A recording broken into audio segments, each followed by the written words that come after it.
Landakort er kort á pappír þar sem er búið að teikna upp ákveðið landsvæði.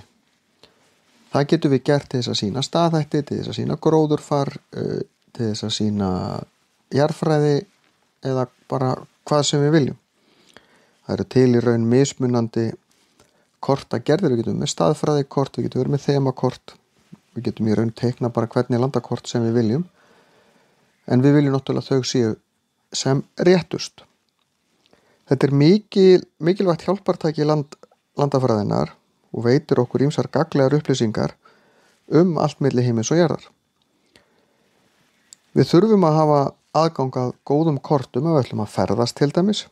Ég tala nú ekki ef við ætlum að fara að sigla, þá þurfum við sjókort og til þess að skipuleggja svæði. Kortagerð í dag snýst rosalega mikið út loftmyndir. Í gamla daga þurftum við að sigla svæðin og reyna að mæla út afstöðu á milli hluta sem var mjög flókið. En með loftmyndum, við getum fengið mjög nákvæmar og góðar loftmyndir af svæðum í dag, þá er miklu auðveldara að búa til nákvæmari kort.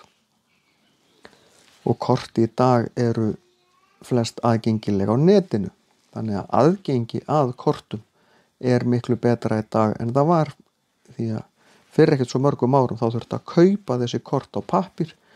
Þannig ef að fólk vildi nákvæm kort af einhverju svæði þá þurfti það að kaupa kortið.